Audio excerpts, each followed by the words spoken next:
Welcome to my TV. ఈనాటి వార్తల్లోని ముఖ్యాంశాలు.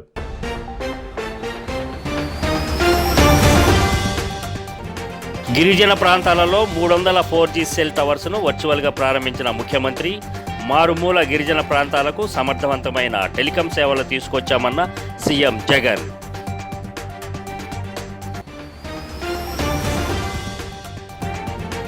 సీఎం వైఎస్ జగన్ని విమర్శించిన రోజే షర్మిలను ఎల్లో మీడియా భుజాన వేసుకుందన్న సజ్జల. షర్మిలకు ఏ అన్యాయం చేశామో ఆమె చెప్పాలన్న వైసీపీ ప్రధాన కార్యదర్శి.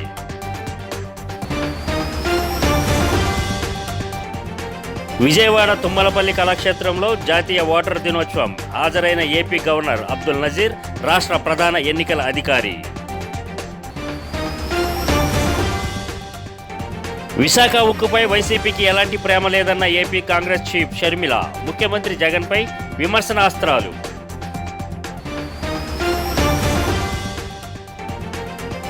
తమది ప్రజల నుంచి వచ్చిన ప్రజా మేనిఫెస్టో అని పేర్కొన్న జై భారత్ నేషనల్ పార్టీ అధ్యక్షుడు జేడి లక్ష్మీనారాయణ. విజయవాడలో పార్టీ మేనిఫెస్టో విడుదల.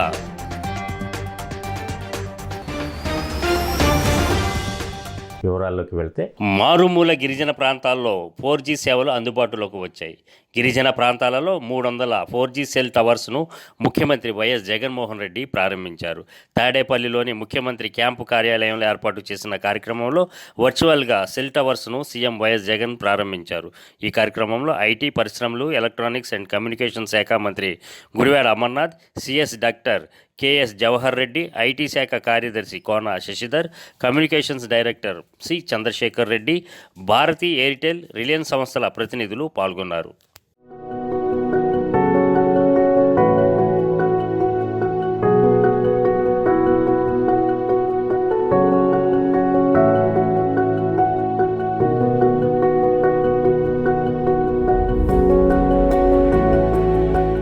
తనకి సీఎం వైఎస్ జగన్ ఏం అన్యాయం చేశారో షర్మిల స్పష్టంగా చెప్పాలని వైఎస్ఆర్సీపీ రాష్ట్ర ప్రధాన కార్యదర్శి సజ్జల రామకృష్ణారెడ్డి డిమాండ్ చేశారు. ప్రజాస్వామ్యంలో పదవులు అన్నీ కుటుంబానికే ఇస్తారా అంటూ సజ్జల ప్రశ్నించారు. రాష్ట్ర రాజకీయాలపై షర్మిలకు అవగాహన లేదని, ఆమె వ్యాఖ్యలకు పొంతన ఉండడం లేదని అన్నారు. ఈ మేరకు ఆయన మీడియా సమావేశంలో మాట్లాడుతూ షర్మిల మాట్లాడిన ప్రతి దానికి సమాధానం చెప్పాల్సిన పని లేదన్నారు. షర్మిల హఠాత్తుగా ఏపీలో అడుగుపెట్టారని, రావటమే తమపై వ్యంగ్యాస్త్రాలు వేస్తున్నారని, ఆమెకి ఇక్కడి రాజకీయాలపై అవగాహన లేదన్నారు. వైఎస్ఆర్ పథకాలను తొంగలు తొక్కింది కాంగ్రెస్ పార్టీనే అని, వైఎస్ జగన్కి చెల్లెలుగా, వైఎస్ఆర్కి కూతురుగా మాత్రమే షర్మిల ప్రజలకు తెలుసునని, కాంగ్రెస్ పార్టీ వైఎస్ఆర్ ఫ్యామిలీని ఎంతగా వేధించింది షర్మిలకు తెలుసని గుర్తు చేశారు. అర్థం కావట్లేదు. ఎంత అంటే భయంకరమైన తెలియక కూడా ఉండొచ్చు. ఎందుకంటే స్క్రిప్ట్ ఎక్కడి నుంచో తయారై వచ్చినప్పుడు, చంద్రబాబు దగ్గర నుంచి తయారై వచ్చినప్పుడు, లేదా ఏబిఎన్ రాధాకృష్ణ దగ్గర నుంచి తయారై వచ్చినప్పుడు, అక్కడ ఏముంటే ఆమె దాన్ని బట్టి ముక్కును బట్టి చెప్తున్నప్పుడు అందులో ఆమెకు తెలియకుండా పోయిండొచ్చు, తెలియదు. ఆమె ఎంతవరకు పోతున్నారంటే, ఆ రోజు రాజశేఖర రెడ్డి గారు ఫీజు రీయింబర్స్మెంట్ పెట్టారు, ఈరోజు అసలు లేదు అంటారు. ఆ రోజు ఆరోగ్యశ్రీ ఇది పెట్టారు, ఈరోజు లేదు. ఆ రోజు రైతుకు ఇది వచ్చింది, ఈరోజు లేదు. అసలు ఎక్కడ రైతులకు సంబంధించి ఈరోజు ఇచ్చినంత భరోసా, అది నేమ్ సబ్సిడీలు కానీ, ఇంకో ఇన్పుట్ సబ్సిడీ కానీ, క్రాప్ ఇన్సూరెన్స్ కానీ, క్రాప్ ఇన్సూరెన్స్ లేదంటారు. తీసుకున్న రైతులందరూ ఏమనుకుంటారు ఇప్పుడు? అంటే ఇంత అబద్ధం పచ్చిగా తెలియక ఆడిండొచ్చు, తెలిసి ఆడారని కూడా తెలియదు. ఎందుకంటే స్క్రిప్ట్ ఇస్తే చదివా కాబట్టి. బహుశా చంద్రబాబు నాయుడు కూడా అనాలకు సాహసం చేయడం, ఎందుకంటే తను ఇక్కడ ఉన్నాడు కాబట్టి ఇంకేదో దాంట్లో అవకతవకలనొచ్చు, లేదంటే నా చంద్రన్న కానుక లాంటి పథకాలు ఈరోజు లేవనొచ్చు, అట్లాంటివి జరగలదు. కానీ ఇంత అడ్డగోలు అబద్ధం అయితే ఆడాడు. ఆమె అంటుంది, ఆమె తిట్లు తింటుంది లేదనుకొని స్క్రిప్ట్లో రాయించాడేమో తెలియదు చంద్రబాబు నాయుడు గారు. కానీ అది అందరికీ తెలుసు, మీకు మీడియాకు తెలుసు, అందరికీ తెలుసు. ఓటు హక్కుపై ప్రజల్లో చైతన్యం రావాలని AP governor justice S Abdul Nazeer అన్నారు. ఈ విషయంలో యువత ముందుకు రావాలని పిలుపునిచ్చారు. విజయవాడ తుమ్మలపల్లి కళాక్షేత్రంలో నిర్వహించిన జాతీయ ఓటర్ల దినోత్సవానికి గవర్నర్ ముఖ్య అతిథిగా హాజరయ్యారు. సామాజిక, ఆర్థిక ప్రగతిని నిర్దేశించే విధానాలు సక్రమంగా ఉండాలంటే పౌరులు తమ హక్కును వినియోగించుకోవాలని కోరారు. రాష్ట్ర ఎన్నికల ప్రధానాధికారి ముఖేష్ కుమార్ మీనా, సిఎస్ కేఎస్ జవహర్ రెడ్డి తదితరులు పాల్గొన్నారు. Participate in the governance of our country. In a democratic framework, the act of voting is the cornerstone of civic duty. It is a tangible expression of our collective will and a manifestation of the principles that our forebears fought valiantly to secure for us. The choices we make at the ballot box resonate far beyond the confines of polling booths. They reverberate through the corridors of power, shaping policies and determining the trajectory of our nation. However, the true strength of our democracy lies not just in the act of voting itself, but in the informed and conscious exercise of this right. Visakha ఉక్కు పరిరక్షణ పోరాట committee చేపడుతున్న దీక్షా శిబిరాన్ని APCC అధ్యక్షురాలు YS Sharmila సందర్శించి సంఘీభావం తెలిపారు. ఈ సందర్భంగా ఆమె మాట్లాడుతూ ఏపీలో దివంగత ముఖ్యమంత్రి రాజశేఖర్ రెడ్డి స్థాపించిన గంగవరం పోర్టు కానీ స్టీల్ ప్లాంట్లను బీజేపీలో కలిసి ప్రైవేటు పరం చేసిన వ్యక్తి జగన్మోహన్ రెడ్డి అని విమర్శించారు. బీజేపీకి వైసీపీ బానిసలా మారిందని ఆరోపించారు. ఉక్కు కర్మాగారాన్ని ప్రభుత్వ రంగంలో కొనసాగించేయాలన్నదే కాంగ్రెస్ ప్రధాన డిమాండ్ అని ఆమె అన్నారు. కాంగ్రెస్ పార్టీ తన మేనిఫెస్టోలో ఇదే అంశాన్ని ప్రస్తావించినట్లు చెప్పారు. 22 మంది ఎంపీలు ఉన్న వైసీపీ బీజేపీకి తొత్తుగా మారిందని ఎద్దేవా చేశారు. కాంగ్రెస్ అధికారంలోకి వస్తే ఏపీకి ప్రత్యేక హోదా తెస్తామని హామీ ఇచ్చారు. ప్రభుత్వం చేతిలో ఉంటే కనీసం వీళ్ళకి కొంచెం వెసులుబాటన్నా ఉండేది. అది కూడా లేకుండా ఆ కాస్ట్ను కూడా పెంచేశారు. అంటే ఈ ప్రాజెక్టుకు సంబంధించి వీళ్ళ కాళ్ళు చేతులు అన్ని విరిచేసి వీళ్ళని కార్నర్ చేసి హెల్ప్లెస్ చేసి దీన్ని ప్రైవేటైజ్ చేసే ప్రయత్నం చేస్తుంది రాష్ట్ర కేంద్ర ప్రభుత్వం. ఇది ఎక్కడి న్యాయమని అడుగుతున్నా. ఈ రోజుకి నేను సమ్మె చేయబట్టి 3 సంవత్సరాలు, ఇంకా 2 రోజులకి 3 సంవత్సరాలు అవుతుందట. సిబిఐ మాజీ జేడీ వివి లక్ష్మీనారాయణ ఇటీవల జై భారత్ నేషనల్ పార్టీ పేరిట రాజకీయ పార్టీ స్థాపించిన సంగతి తెలిసిందే. ఏపీలో అన్ని స్థానాల్లో పోటీ చేస్తామని కొన్ని రోజుల కిందట ప్రకటించిన లక్ష్మీనారాయణ తాజాగా తమ పార్టీ మేనిఫెస్టోను ఆయన విజయవాడలో విడుదల చేశారు. జాతీయ ఓటర్ల దినోత్సవం సందర్భంగా మేనిఫెస్టో తీసుకొచ్చామని ఆయన వెల్లడించారు. ఇది ప్రజల నుంచి వచ్చిన ప్రజా మేనిఫెస్టో అని వివరించారు. అన్ని వర్గాల ప్రజల నుంచి అభిప్రాయాలు తీసుకున్న తర్వాతే జై భారత్ పార్టీ మేనిఫెస్టోకు రూపకల్పన చేశామని చెప్పారు. మన రాష్ట్రం ఆంధ్రప్రదేశ్ గొప్పగా ఆలోచించే వ్యక్తులతో నిండిన రాష్ట్రమని, మంచి తీర ప్రాంతం ఉన్న రాష్ట్రమని లక్ష్మీనారాయణ పేర్కొన్నారు. కానీ ప్రస్తుతం రాష్ట్రంలో ఎలాంటి పరిస్థితి ఉంది, ఎంత అప్పుల్లో ఉందని అందరికీ తెలిసిన విషయమేనని ఆయన అన్నారు. ఈ పరిస్థితుల నుంచి రాష్ట్రాన్ని ఎలా బయటకు తీసుకురావాలన్నదే జై భారత్ పార్టీ మేనిఫెస్టో ప్రధాన ఉద్దేశమని స్పష్టం చేశారు. ఏ పంచాయతీలో అయినా, ఏ మున్సిపాలిటీలో అయినా వాళ్ళ సర్వసాధారణ సభల్లో 50% మంది మహిళలు మాకు ఇక్కడ మద్యం షాపులు వద్దు అంటే మూసివేయడం జరిగింది. మహిళల చేతుల్లో మద్యపానం, ఆ తర్వాత పర్మిట్ విధానం ప్రవేశపెడతారు. అంటే ఈ రాష్ట్రంలో ఎవరైనా మద్యపానం చేయాలంటే వాళ్ళు పర్మిట్ తీసుకోవాలి. ఆ పర్మిట్ మీద ఎంత పడితే అంత, ఎప్పుడు పడితే అప్పుడు మద్యం ఇవ్వబడుతుంది. వాళ్ళ ఆధార్ కార్డుతో లింక్ చేయబడుతుంది. అన్ని కూడా డిజిటల్ పేమెంట్స్ ద్వారానే జరగబోతుంది. క్యాష్ పేమెంట్స్ అన్నవి వీటిలో ఉండే ప్రసక్తే లేదు. ఆ తర్వాత 100% బెల్ట్ షాపుల నిర్మూలన అని చెప్తున్నాము. ఆ తర్వాత అన్ని డిస్టిలరీలు హై గ్రేడ్ అవుట్పుట్ మాత్రమే ఉత్పత్తి చేస్తాయి. డిజిటల్ పేమెంట్ లో నేను ముందే చెప్పాను.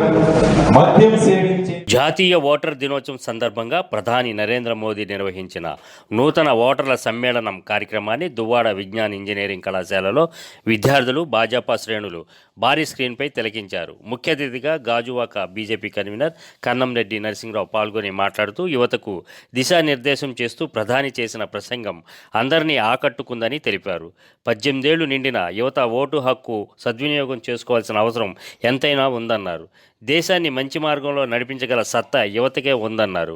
మోదీ నాయకత్వాన్ని యావత్ భారత్ కోరుకుంటుందని చెప్పారు. ఈ కార్యక్రమంలో యువ మోర్చా నాయకులు విశ్వతేజ, నాగేశ్వరరావు, కృష్ణంరాజు, ఎల్లాజీరావు, రోహిణి, భువనేశ్వరి, కళాశాల యాజమాన్య ప్రతినిధులు తదితరులు పాల్గొన్నారు.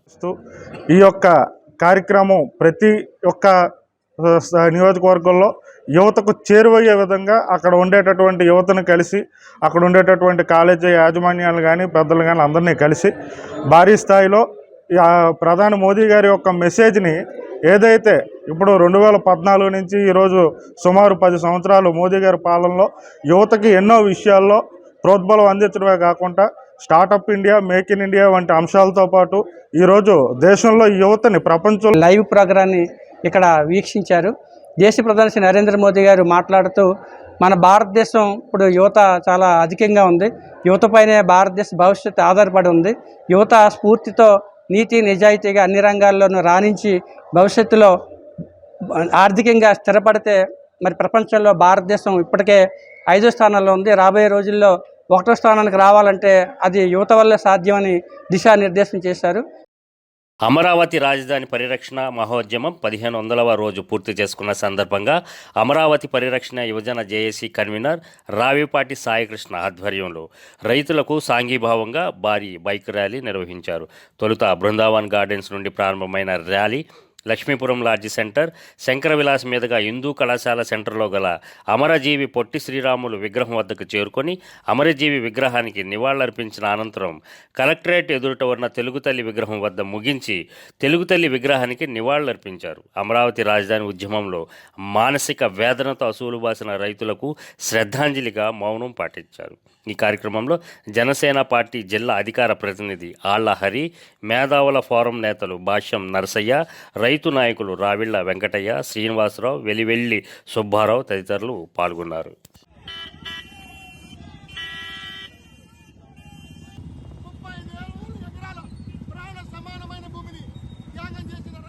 గుంటూరు జిల్లా మంగళగిరి ఎయిమ్స్ ఆసుపత్రిలో కేంద్ర ఆరోగ్యం, కుటుంబ సంక్షేమం సహాయ మంత్రి భారతీ ప్రవీణ్ పవార్ ఓటర్ అవగాహన కార్యక్రమంలో పాల్గొన్నారు.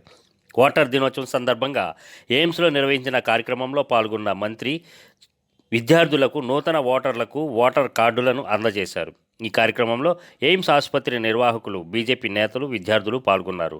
అనంతరం పాత మంగళగిరి బీజేపీ నేత ఇంట్లో మీడియా సమావేశం నిర్వహించారు.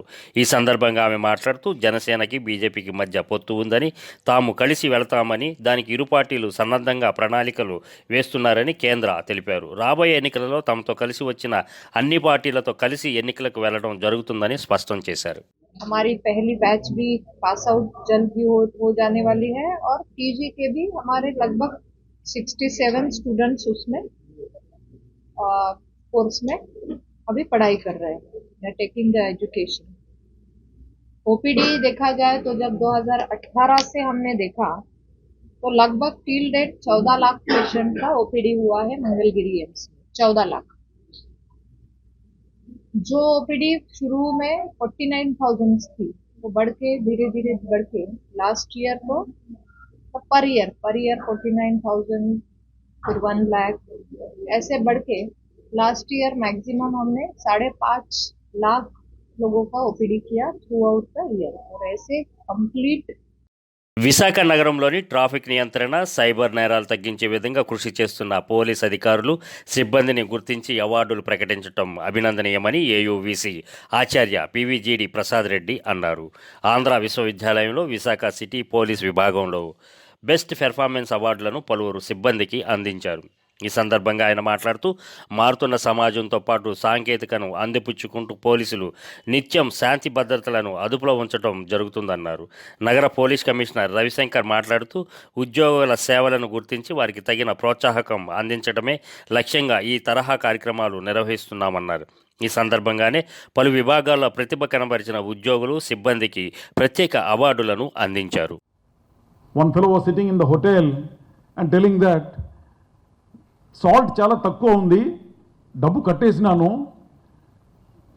తినడం కూడా మొదలుపెట్టినాను, కానీ తినిన తర్వాత తెలిసింది సాల్ట్ చాలా తక్కువ ఉంది, డబ్బు ఈడు రిటర్న్ ఇవ్వట్లేదు, ఎందుకంటే he's not able to eat, he has paid the fees and he's telling hotel వాడికి కంప్లైంట్ చేస్తే వాడు నన్ను ఇక్కడే కొడతాడు కాబట్టి పోలీస్ వాడు please come and see to it that the money which I have already paid is returned. ఇటువంటి complaints ఇంకా కొంతసేపు కూర్చుంటే another mother is calling early in the morning and she is complaining, my son is not going to school, please come and భయపెట్టించండి ఇన్ని, అప్పుడే స్కూల్కి పోతారు, police యూనిఫామ్లో రండి, మీరు వస్తేనే వీడు పోలీస్ అంటే స్కూల్కి పోతారని ఇటువంటి కంప్లైంట్స్ అండి అక్కడ. అండ్ మైండ్ యూ, మేము అన్ని కంప్లైంట్స్ని పూర్తి చేస్తాం. In the sense loop we have to complete it. So తప్పకుండా వీళ్ళు ఆ మెసేజ్ని మా blue codes or traffic codes or whose ever is near by. ఆంధ్రప్రదేశ్లో నకిలీ ఓటర్లపై ఎన్నిసార్లు అధికారులకు ఫిర్యాదు చేసినా ఏమాత్రం పట్టించుకోవడం లేదని, వారి పనితీరు మరింత మెరుగుపడాలని బీజేపీ మాజీ ఎమ్మెల్యే విష్ణుకుమార్ రాజు అన్నారు. విశాఖలోని తన క్యాంపు కార్యాలయంలో ఏర్పాటు చేసిన మీడియా సమావేశంలో ఆయన మాట్లాడుతూ, ఒక వార్డులో ఒక ఇంటిలో ఒకరే ఉంటే ఆ ఇంట్లో 67 దొంగ ఓట్లు ఉన్నాయని గుర్తించామని, వైసీపీ నేతలు ఓటర్ల జాబితా విషయంలో చీప్ ట్రిక్స్ వాడుతున్నారన్నారు. వైసీపీతో పాటు తాము సీక్రెట్గా పొత్తు పెట్టుకోవాల్సిన అవసరం తమకు లేదని, వైసీపీలో ఉండటం ఇష్టం లేక చాలామంది బయటకు వచ్చేస్తున్నారని ఆయన ఆరోపించారు. ఎలక్టోరల్ ఆఫీసర్ గారు ఉన్నారో తప్పనిసరిగా దీనిపైన చర్యలు తీసుకోవాల్సిన అవసరం ఉంది. నేను చెప్పే విషయాలపైన నేను మే 31 నుంచి ఎప్పుడైతే ఫస్ట్ డ్రాఫ్ట్ ఓటర్ లిస్ట్ వచ్చిందో దాన్ని దృష్టిలో పెట్టుకుని డే టు డే ప్రతి హౌస్ టు హౌస్ వెరిఫై చేసి ఈ నార్త్ నియోజకవర్గంలో సుమారు 40,000 దొంగ ఓట్లు ఉన్నాయని చెప్పి నేను అధికారులకి తెలియచేయటం జరిగింది. ఇన్ రైటింగ్ ఇచ్చి నేను 13 ఈమెయిల్స్ ద్వారా పంపించడం జరిగింది. అయినా ప్రతి ఒక్కళ్ళు కూడా మనం చెప్పింది ఏంటంటే అక్టోబర్ 27 నాడు ఓటర్ లిస్టు, కొత్త ఓటర్ లిస్టు రిలీజ్ అవుతుంది, దాంట్లో కంప్లీట్గా కరెక్ట్ చేస్తామని చెప్పారు. అక్టోబరు 27న కొత్త ఓటర్ లిస్టు వచ్చింది. శాంపుల్కి కూడా ఒక్క ఓటు కూడా తీయలేదు శాంపుల్కి. అంటే ఎంత దౌర్భాగ్యమో, ఎంత దురదృష్టమో ఈ రాష్ట్రంలో. అసలు ఎన్నికల కమిషన్ పనితీరు, ఎవరైతే ఇక్కడ ఇన్ఛార్జీలు ఉన్నారో వాళ్ళు పనితీరు చాలా సీరియస్గా చూడవలసిన అవసరం ఉంది. ప్రజాస్వామ్యాన్ని కూనీ చేయడానికి ఆ విధంగా ఉంది. తర్వాత మేము ముఖ్యంగా ఈ 40,000 ఓట్ల గురించి ఇప్పుడు చెప్పేదానికి అంత టైం లేదు, కానీ అవినీతి తోటల విరబూసిన వ్యక్తి మంత్రి రోజా అని తెలుగు మహిళా రాష్ట్ర అధ్యక్షురాలు వంగలపూడి అనిత అన్నారు. విశాఖ జిల్లా తెలుగుదేశం పార్టీ కార్యాలయంలో జరిగిన విలేకరుల సమావేశంలో ఆమె మాట్లాడుతూ, సాక్షాత్ నగరి ప్రజలే ఈరోజు బయటకు వచ్చి రోజాను చీకొడుతూ ప్రెస్ మీట్లు పెడుతున్నారని చెప్పారు. దళిత మహిళా కౌన్సిలర్ను మున్సిపల్ చైర్మన్ చేస్తానని చెప్పి ఆమె నుంచి 70 లక్షలు డిమాండ్ చేసిందని, 40 లక్షలు తీసుకొని మున్సిపల్ చైర్మన్ పదవిని కూడా వేలం పాటకు పెట్టిందని అన్నారు. ప్యాకేజీకి ఆశపడి వైఎస్ఆర్సీపీలోకి రోజా జాయిన్ అయ్యింది తప్ప ప్రజాసేవ చేద్దామని కాదని అన్నారు. 9 నెలల కాలంలో కొన్ని 100 కోట్లకు అధిపతి అయిందని, 5 మండలాలకి ఒక్కో బినామీని పెట్టుకుందన్నారు.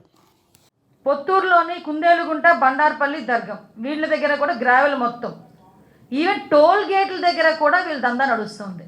టోల్ గేట్ల దగ్గర కూడా పక్కనే ఒక ఇంచుమించు ఒక 20 ఎకరాలు ఎవరికో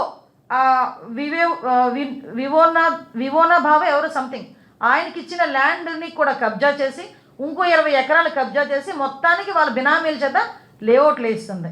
అంటే ఇలాంటివన్నీ కూడా చూసుకుంటే ఏమో చాలా గ్రంథం రాయొచ్చు.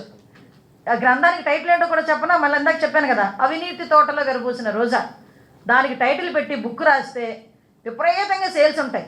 ఎందుకంటే ఈవిడ ఆర్టిస్ట్ కదా, ఈవిడ మాట్లాడే మాటలు నేనేమంటానంటే, అమ్మ ముందు నీ కింద మచ్చలు చూసుకో. నువ్వు ఏంటి, నీ నగరి ప్రజలకు నువ్వేం చేసావు, ఏం అభివృద్ధి కార్యక్రమాలు చేసావు, నువ్వు నిజంగా నగరి ప్రజల్లో నీకంటూ ఒక మార్క్ చెప్పగలవా? నీ మార్క్ ఏంటంటే గ్రావెల్ దందా, ఇసుక దందా, గ్రానైట్ దందా, భూ దందా, భూ కబ్జా, ఇవి నీకు మార్కులు. ఈరోజు అవినీతి ఎలా అంటే దళితుల దగ్గర డబ్బులు తీసుకోవటం. 2 నెలల్లో చంద్రబాబు నాయుడు గారు సీఎం కుర్చీలో కూర్చుంటారు, ఒక్కొక్కటి అవినీతి బండారం అప్పుడు బయటపడింది. విధి నిర్వహణలో ఉన్న శానిటరీ ఇన్స్పెక్టర్లపై జరిగిన దాడిని పోలీసులు సీరియస్గా తీసుకున్నారు. ఈ నెల 21వ తేదీన సాయంత్రం సుమారు 6 గంటల సమయంలో శానిటరీ ఇన్స్పెక్టర్లు కప్పల రజనీదేవి, ఒరిగేటి ధనరాజులు బైక్పై రాజమండ్రి సమీపం మోరంపూడిపై వెళ్తున్న సమయంలో మార్గాని ఎస్టేట్ దగ్గర వెంకన్న అనే వ్యక్తి చెత్తను రోడ్డుపై వేస్తున్న సమయంలో గట్టిగా అడగడంతో ఇరువురు పైన దాడికి పాల్పడ్డాడు. సంఘటన జరిగిన వెంటనే సమాచారం అందుకున్న పోలీసులు వారు ఘటనా స్థలానికి వెళ్లి తగిన ఆధారాలు సేకరించారు. అక్కడ నుండి ఇరు వర్గాలు రాజమండ్రి ప్రభుత్వ ఆసుపత్రికి చికిత్స కోసం వెళ్లినట్లు పోలీసులు తెలిపారు. తూర్పుగోదావరి జిల్లా ఎస్పీ పి జగదీష్ ఆదేశాల మేరకు పోలీసులు కేసు దర్యాప్తు చేస్తున్నారు. వీళ్ళిద్దరూ వెళుతూ హాస్పిటల్కి వెళుతూ క్వశ్చన్ చేశారు మంచి ఉద్దేశంతో. అదేంటి బిల్డింగ్ మెటీరియల్ని మీరు అలా రోడ్డు మీద పెడితే అది ఇబ్బంది కదా అని అంటే దాని మీద ఆల్టర్నేట్ అయ్యి ఎవరైతే వెంకన్న అనే అతను ఉన్నాడో ఈ కేసులో మనకు ముద్దాయి, అతను గమేళాతో ఈ ఒరిగేటి ధనరాజు తలపై కొడుతుంది. ఈ భర్తను కొడుతూ ఉంటే భార్య కూడా అడ్డొస్తే ఆమె జుట్టు పట్టుకుని ఆమెను కూడా అవుట్రైజ్ మోడెస్ట్ చేయడం.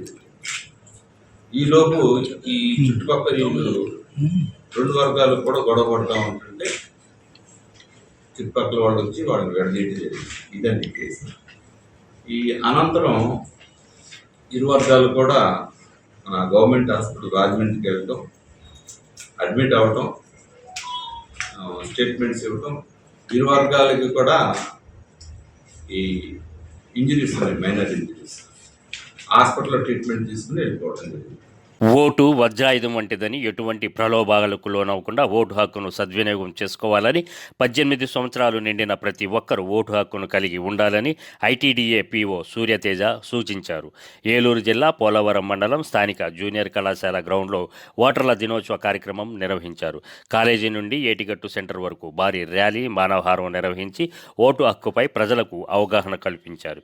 అనంతరం ఓటు హక్కుకు సంబంధించి నిర్వహించిన వ్యాసరచన పోటీలలో గెలుపొందిన విద్యార్థులకు బహుమతులు అందజేశారు.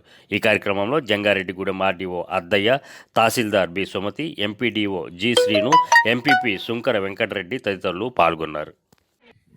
ఈ ఎన్నికలు కానీ ఏవైతే ఉందో ఇది ఈ హక్కు యొక్క ఉద్దేశం అందరి పిల్లలకు కూడా అందరికీ అర్థం కాదు. ఎందుకంటే ఇది ఊరికే మనకి వచ్చేసిన అంశం కాదు. మన జాతీయ నాయకులు ఎవరైతే ఉన్నారో, స్వాతంత్రం తెచ్చిన సమరయోధులు ఎవరైతే ఉన్నారో వాళ్ళ త్యాగాల ఫలితంగా, మన రాజ్యాంగ నిర్మాతల ఫలితంగా మనకి అందరికీ కూడా ప్రతి ఒక్కళ్ళకి కూడా మనం అందుకు మంచి గణతంత్ర రాజ్యాన్ని ఎస్టాబ్లిష్ చేసుకోవడానికి ఓటు అనేది ప్రాథమిక హక్కు. అందుకనే మనం ఇక పోలవరం నియోజకవర్గంలో కూడా ప్రతి ఒక్కళ్ళకి ఓటు ఉండాలనే ఉద్దేశంతో మనం ప్రతి ఒక్కళ్ళకి అంటే 18 ఏళ్ళు నిండిన ప్రతి వాళ్ళకి ఓటు హక్కు కల్పించడానికి చర్యలు తీసుకోవడం జరిగింది, ఫామ్ 6 తీసుకోవడం జరిగింది. ఓటు హక్కు వినియోగంతో సుపరిపాలన సాధ్యమని పశ్చిమ గోదావరి జిల్లా కలెక్టర్ పి ప్రశాంతి అన్నారు. భీమవరంలోని స్థానిక బివి రాజు కళాశాలలో రెవెన్యూ శాఖ ఆధ్వర్యంలో జాతీయ ఓటర్ల దినోత్సవాన్ని ఘనంగా నిర్వహించారు. ఓటు హక్కు అవగాహనపై ఏర్పాటు చేసిన రంగవల్లులు విశేషంగా ఆకట్టుకున్నాయి. అనంతరం బివి రాజ్ కళాశాల ప్రధాన ద్వారం నుండి ఆడిటోరియం వరకు పెద్ద ఎత్తున విద్యార్థులు, స్వచ్ఛంద సంస్థ ప్రతినిధులు, ప్రజలతో నిర్వహించిన ర్యాలీలో జిల్లా collector P Prasanthi, Bhimavaram RDO K శ్రీనివాసరాజులు పాల్గొన్నారు. కాన్స్టిట్యూషన్ అమల్లోకి వచ్చిన డేనే మనం రిపబ్లిక్ డేగా అనుకుంటాం. టుమారో ఆ గవర్నెన్స్ ఎలా ఉండాలి అని నిర్ణయించుకొని మనం డెమోక్రటిక్ ఫార్మ్ ఆఫ్ గవర్నెన్స్కి ఈ ఆడిటోరియంస్లో ఉన్న వాళ్ళు కూడా మాట్లాడుకుంటారు. అలాగే ఈ పాలసీ కాదే, ఇలా చేసుకుంటే బాగుండేది, దీనివల్ల ఇలా ఇబ్బంది వస్తుంది, మీ ఇబ్బంది కానీ అదర్వైజ్ మీకు వచ్చే ఎనీ అసౌకర్యాన్ని కానీ మీ రైట్స్ కానీ ఎక్కడైనా భంగం కలుగుతుంది అంటే మీ ఓటు హక్కు ద్వారా మీరు దాన్ని. ఏలూరు జిల్లా జంగారెడ్డిగూడెంలో విషాదం చోటు చేసుకుంది. పానీపూరి తిని 2 చిన్నారులు మృతి చెందినట్లు తెలిసింది. బుధవారం రాత్రి పానీపూరి తిన్న 2 చిన్నారులు తెల్లవారుజామున వాంతులు, విరోచనాలతో బాధపడుతూ ఆసుపత్రిలో మృతి చెందినట్లు కుటుంబ సభ్యులు చెప్పారు. ఫుడ్ పాయిజన్ వల్ల మృతి చెంది ఉండవచ్చు అని అనుమానం వ్యక్తం చేశారు. మృతులు నంద్యాల జిల్లా రేచర్ల గ్రామానికి చెందిన రామకృష్ణ, విజయ్లుగా గుర్తించారు. ప్లాస్టిక్ సామాన్లు అమ్ముకుంటూ ఉపాధి కోసం జంగారెడ్డిగూడెం వచ్చినట్లు తెలిపారు. ఇంటికి వచ్చి అన్నం తిని పడుకున్నారు. తెల్లవారుజామున 3ంటికి చిన్న బాబుకేమో కడుపు నొప్పి అంటే నిర్మల హాస్పిటల్లోనే వేస్తే పిల్లోడికి ఇక్కడ సీరియస్ ఉందేమో, ఇక్కడ కాదు అని చెప్పారు అన్నారు. ఈలోపు పెద్ద బాబు కూడా కడుపు నొప్పి అంటే ఇంటి దగ్గర వీళ్ళ ప్రయత్నం వీళ్ళు చేస్తూ ఉంటే నేను చిన్న బాబుని తీసుకుని వెళ్ళిపోయాను. 8,000 రూపాయలు లంచం తీసుకుంటుండగా పట్టుకోవటం జరిగింది. ఈ రామ్ కుమార్ మీద ఒక 34A excise prohibition and excise act సంబంధించిన ఒక కేసు రిజిస్టర్ చేయడం జరిగింది. దాంట్లో అరెస్ట్ చేయకుండా ఉండటానికి, అలాగే 41A నోటీస్ ఇవ్వటానికి సంబంధించి డబ్బులు డిమాండ్ చేసుకొని తీసుకుంటుండగా పట్టుకోవడం జరిగింది. అయింది అంతే సార్. మళ్ళీ ఇంటికి రాత్రి పనిపూరి తిన్నాక పెరుగన్నం తిన్నారు, పనుకున్నారు. తెల్లారుదామని అలాగ అయింది సార్. దేనివల్ల వచ్చింది మాకు అర్థం కావట్లేదు. అంతే సార్. ఎంత వయసు ఎంత పిల్లలు? ఓ బాబుకు 10 సంవత్సరాలు, ఓ బాబు. అంటే వీళ్ళు నంద్యాలకు చెందిన వారు వీళ్ళు అందరూ ఇలా సంచార జీవులు వీళ్ళు ఏం చేస్తారంటే ఇక్కడ వచ్చి ప్లాస్టిక్ సామాన్లు అమ్ముకున్నారు. నాకు కూడా సుపరిచితులు అందరూ. వీళ్ళకి 100% వైఎస్ఆర్ పార్టీ తరపు నుంచి మేము సాయం చేస్తాం. ఎందువల్ల ఏ విధంగా అంటే ఇప్పుడు ఎస్ఐ గారు ఆల్రెడీ వెహికల్స్ అవి పురమాయించారు ఆయనే మేము వచ్చేసరికి. వీళ్ళ బాడీలని దహనం చేసుకుంటా వాళ్ళు విలేజ్ వెళ్ళడానికి ఏర్పాటు చేస్తాం. అదేవిధంగా ప్రభుత్వం నుంచి ఏ విధమైన సహాయం అందినా కానీ తక్షణమే ఏర్పాటు చేస్తాం. ముఖ్యంగా ఏంటంటే ఇది ఫుడ్ పాయిజన్ వేరే ఏ విధంగా ఏదైనా హెల్త్ అన్కండిషన్ వాళ్ళు పోయారనేది పిఎంలో డాక్టర్స్ డిసైడ్ చేస్తారు. ఏదేమైనా జంగారెడ్డి ప్రాంతంలో వైఎస్ఆర్ పార్టీ ఆపదలో ఉన్న వాళ్ళని ఎప్పుడు ఆదుకుంటుందని చెప్పి వైఎస్ఆర్ పార్టీ తరఫున వాళ్ళు 100% వాళ్ళు హెల్ప్ చేద్దామని చెప్పి నేను తెలియజేస్తూ వాళ్ళ బాడీలు పిఎం అయిన తర్వాత నంద్యాల పంపించి ఏర్పాటు చేస్తాం. విజయవాడ తుమ్మలపల్లి కళాక్షేత్రంలో జాతీయ ఓటర్ దినోత్సవం సందర్భంగా జరిగిన కార్యక్రమంలో ఇటీవల ఎన్నికల జాబితా నిర్వహణలో ఉత్తమ ప్రతిభ కనబరిచిన 3 ఈఆర్ఓలకు రాష్ట్ర గవర్నర్ ఎస్ అబ్దుల్ నజీర్ చేతుల మీదుగా పురస్కారాలను అందజేశారు. వారిలో సింహాచలం దేవస్థానం ఎస్డిసి కేవి రామలక్ష్మి ఉన్నారు. ఆమెకి పురస్కారం లభించడం పట్ల ఆ శాఖ ఉద్యోగులు, కుటుంబ సభ్యులు సంతోషాన్ని వ్యక్తం చేశారు. విధి నిర్వహణలో నిబద్ధతతో పనిచేసే గవర్నర్ నుంచి పురస్కారం అందుకోవడం చాలా గొప్ప విషయమని పలువురు పేర్కొన్నారు.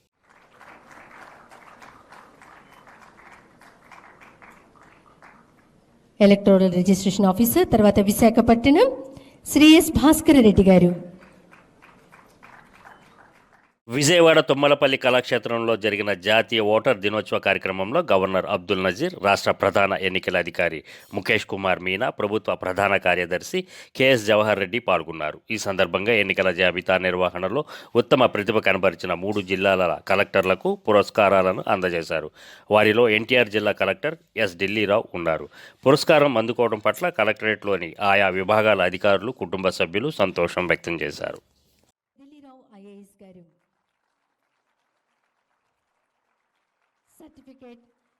ముఖ్యాంశాలు మరోసారి.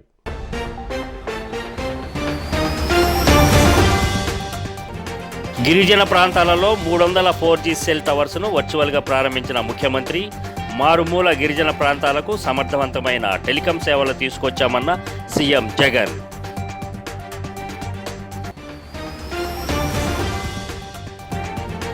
సీఎం వైఎస్ జగన్ని విమర్శించిన రోజే షర్మిలను ఎల్లో మీడియా భుజాన వేసుకుందన్న సజ్జల. షర్మిలకు ఏ అన్యాయం చేశామో ఆమె చెప్పాలన్న వైసీపీ ప్రధాన కార్యదర్శి.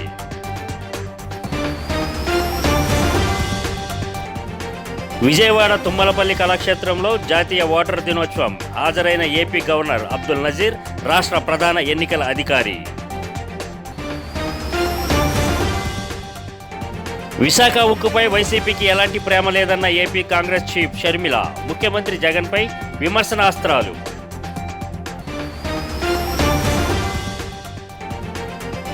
తమది ప్రజల నుంచి వచ్చిన ప్రజా మేనిఫెస్టో అని పేర్కొన్న జై భారత్ నేషనల్ పార్టీ అధ్యక్షుడు జేడి లక్ష్మీనారాయణ. విజయవాడలో పార్టీ మేనిఫెస్టో విడుదల. ఈ వార్తలు ఇంతటితో సమాప్తం. మరో బులెటిన్లో మరలా కలుద్దాం. అంతవరకు సెలవు.